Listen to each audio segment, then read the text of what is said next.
Hello friends, good morning. তো কী বলো তো, এখন গুড মর্নিং বলাই যেতে পারে, কারণ 10:30 বাজে। আর আমি আমার ভিডিওটা এখন থেকে স্টার্ট করছি। কেন বলো তো বন্ধুরা, আমার মোবাইলে একদম চার্জ নেই, মানে সারা রাত বসিয়ে রেখেছি। কি বলবো তোমাদের, বলতে খুবই খারাপ লাগে, রোজ এক কথা বলবো। হয়তো ভাবছো দিদিভাইটা কি বলেই, দেখো 24টা ঘন্টা চার্জে বসিয়ে রাখতে হয়, তবুও চার্জ হয় না। আর আমার এই চার্জারের তারটা দেখো একদম ছিঁড়ে গেছে, কিন্তু কিছু করার নেই। একটা কিনেছি, কিন্তু ওটা তো হচ্ছে না। ওর অরিজিনাল মনে হয় চার্জার কিনতে হবে, আর একটা এক্ষুনি অরিজিনাল চার্জার কিনতে গেলে 700 থেকে 800 টাকা দাম। তো সেই জন্য এখন মেয়ের বই কিনতে পারছি না, তো কিভাবে কিনবো, তার জন্য আর কিনলাম না। তো আমার সকালের কাজ, বাসন টাসন ধোয়া, ঘর মোছা সবই হয়ে গেছে। তো মেয়েও তাই, বাসন টাসন ধোয়া হয়ে গেছে, সবই হয়ে গেছে। এখন এটা চার্জার নিয়ে ঘুরে বেড়াচ্ছি, এগুলো চার্জে বসিয়ে দিয়ে তারপরে আমি রান্না করবো। তোমাদেরকে দেখাতে পারবো না, কি করবো বলো। তো এখন আজকে রান্না করবো, তোমাদের মেনুটা দেখিয়ে দিই, তারপর পরে আবার তোমাদের সাথে কথা হবে, কেন মোবাইলে যেহেতু চার্জ নেই। আর সকালে আজকে আমরা ব্রেকফাস্টে খেয়েছি ডিম, আটা রুটি ছিল। তো আটা রুটিটাকে কালকে ছিল দুটো আটা রুটি, তো পাউরুটি আনা হয়েছিল, সঙ্গে কালকে পাউরুটি এনেছিল, তোমাদের দেখিয়েছিলাম। তো দেখো দেখো, তার আর পাউরুটি একসাথে দেখতে পাচ্ছ। তো পাউরুটি দুটো না নষ্ট, মানে পুরো ছাতকুড়া টাইপের পড়ে গেছে, তো এটাকে ফেলে দিতে হবে, খাইনি। তো আটা রুটি ছিল দুটো, সেই আটা রুটিটা মেয়ে আর আমি ওই দুটো ডিম দিয়ে রোলের মতন আর কি, ডিম দুটো দিয়ে একটু লবণ দিয়ে, লঙ্কা দিইনি, পেঁয়াজ কুচি আর লবণ দিয়ে ডিমটা দিয়ে এমনি বানিয়ে নিয়েছি। তো ওটাই খেয়েছি। আর এখন আজকে রান্না করবো এই যে, তা এটাকে আমার কালেই রাখিনি, এরকম এই যে রুই মাছ, শিম আলু সব কেটে রেখে গেছে, শিম আলু দিয়ে ঝোল হবে হালকা পাতলা। আর এখানে আছে এই যে টমেটোর ঝালের রেসিপিটা খুব ভালো লাগে, দেখবে ওটা দিয়েই খাওয়া হয়ে যায়, কিছুই লাগে না।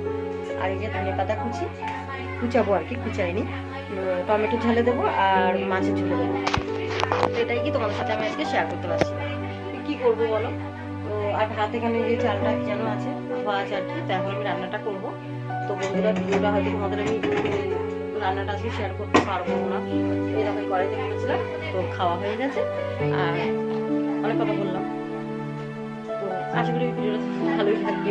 আর ভিডিও বড় হয়ে যাচ্ছে, কিন্তু এমন এমন কিছু ইয়ে আছে যে আমি কাটতেই পারছি না, মানে তাহলে তো তোমাদের সাথে শেয়ার করতে পারবো না, দেখতেই পাবে না, তাই না? ওই জন্য কাটিনি। তো এখন সকালে তো সব কাজ হয়ে গেছে, সব ধোয়া টোয়া মেলা হয়ে গেছে, তোমাদের আর কি দেখাবো। এই দেখো, ওটা পড়ে যাচ্ছে।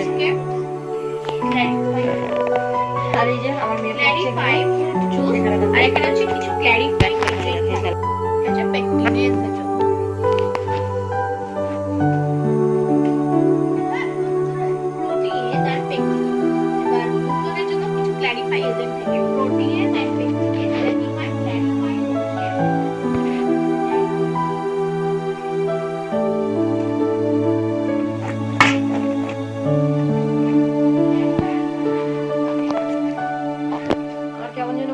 তোমরা দেখতে পাচ্ছ না ঠিকঠাক, সেই জন্য আমি আবার ব্যাক ক্যামেরায় করে দেখালাম।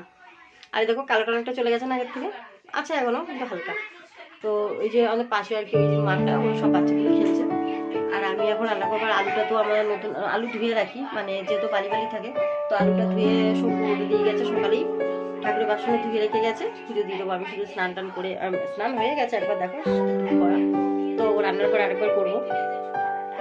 আর মেয়ে পড়ছে, পড়ুক। জলের বোতলগুলো ভরে রোদে দিলাম, কেন বলো তো ওই ফিল্টারের জল এমনি ডাইরেক্ট এখন খেলে না আমার গলা ব্যথা হচ্ছে, তো সেই জন্য ফিল্টারের জল আমরা রোদে দিয়েই খাই। তো এখন আমি রান্নাটা বসে বন্ধুরা অনেক বক করলাম, আর ভিডিওটা দেখতে থাকো। সরি, ভিডিও দেখতে পারবে না, আমি আমার মোবাইলটা চার্জে বসাবো। চার্জ হলে ভিডিও করলে তোমার সাথে শেয়ার করতে পারবো না কিছু, তাই না? হ্যালো ফ্রেন্ডস, তো দেখো স্নান টান হয়ে গেছে, ভাত বসিয়েছি। আমরা তো খাওয়ার আগে ভাতটা বসাই, তো ভাতটা হচ্ছে। আর পুজো টুজো দেওয়া হয়ে গেছে স্নান টান করে, আমার মোবাইলে চার্জ ছিল না, তো সেই জন্য তোমার সাথে তো বাকিটা শেয়ার করিনি। তো আজকে দুপুর মেনুটা খাওয়ার সময় আমরা দেখিয়ে দেবো, ঠিক আছে? চলো, পুজো টুজো দেওয়া হয়ে গেছে।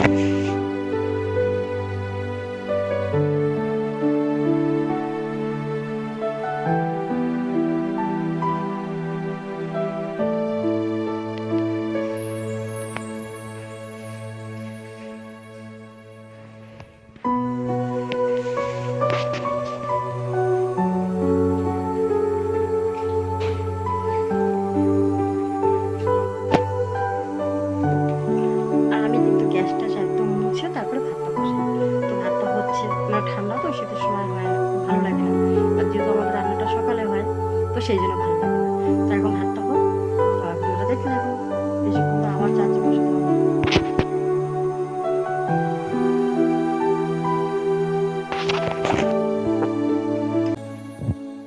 সেই তোমাদের সাথে কথা হয়েছে, আর তো কথা হয়নি।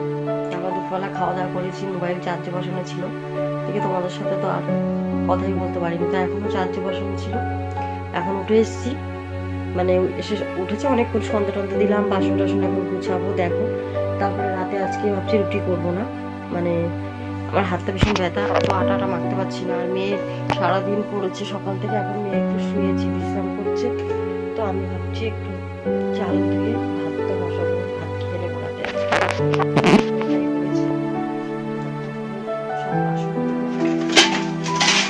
আস্তে আস্তে করে গুছিয়ে নেবো।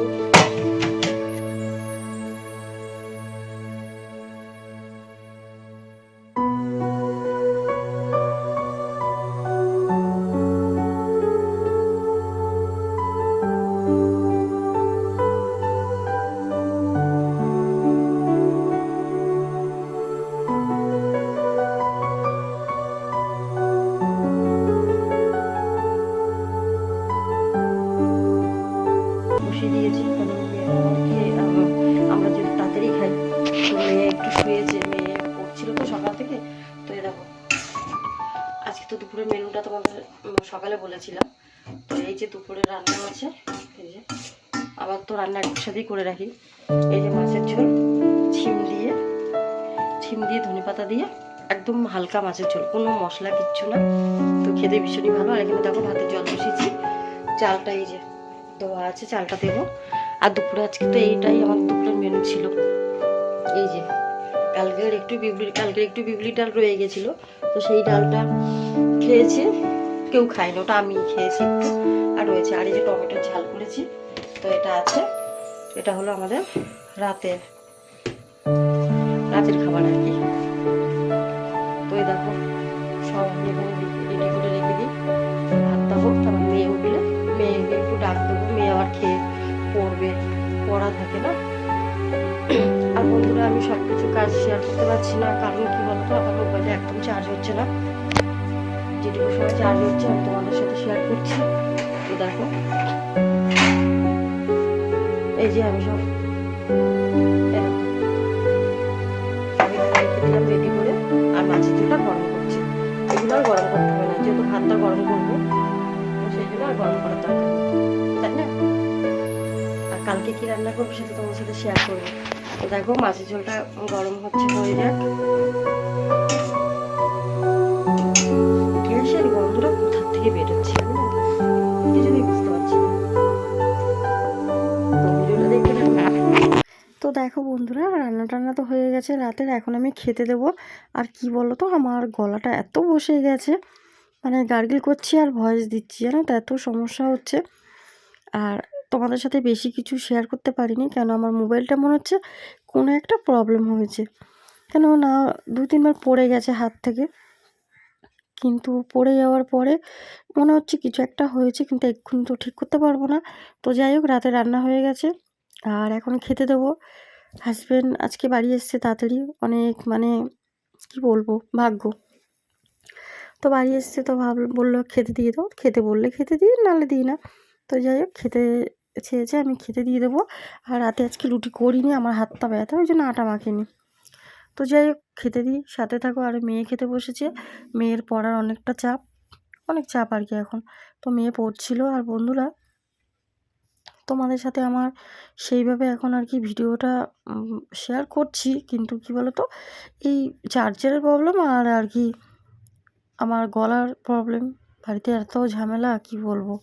তো যাই হোক, শ্বশুরবাড়িতে মেয়েদের অনেক কিছু মানিয়ে নিয়ে তো যাচ্ছি গো এতগুলো বছর, আর কত কি করব। তো যাই হোক বন্ধুরা, তোমরা সাথে থাকো, তোমাদের সাপোর্ট যাতে পাই আমি। আর আমি জানি আমি বললেও কি না বললেও কি আমার বন্ধুরা আমার পাশে থাকবে, এই বিশ্বাস আমার আছে। আর কেন, যে কোনোদিন কোথাও ভালোবাসা পায়নি সে আজকে ইউটিউবে এসছে। এই যে আমার ফ্যামিলি, আমার পরিবার, তোমরা একদম আমার নিজের। তো তোমাদের কাছে আমি যেটুকু ভালোবাসা পেয়েছি, এই ভালোবাসা কারোর কাছে পাইনি। এটা আমার কাছে অনেক অনেক ভালোবাসা পেয়েছি গো বন্ধুরা। তো এইভাবে তোমরা আমাকে একটু সাপোর্ট করো, আমার মেয়ের পড়াশোনাটা যাতে চালাতে পারি। আর আমার মানে নিজের একটা পরিচয় চাই আমি। কেন আমি আমার হাসব্যান্ডের পরিচয় বাঁচতে আর চাই না। সে নিজের রাস্তা নিজে সবসময় আর কি করছে। তো কি বলবো বলো? জানো তো বন্ধুরা, যেদিন আমি প্রথম শ্বশুরবাড়ি আসি 13 বছরে বিয়ে হয়ে, সেদিন বুঝতে পারি আমার শ্বশুরবাড়ির লোকজন ভালো না। কিন্তু কি করব বলো, গরিব ঘরের মেয়ে। তাই আমার মা বাবা সব কিছু মা বাবাকে সব কিছু বলতে পারতাম না, তাও আমি বলতাম। কিন্তু মা বাবা ধরে আমাকে এখানে দিয়ে যেত। আর এখানে দিনের পর দিন অত্যাচার হয়ে যখন মা হতে মানে আমি প্রেগনেন্ট হলাম, সেই সময় শ্বশুরবাড়ির লোকজন জানতো আমি ছেলে হবে, খুব আদর করতো।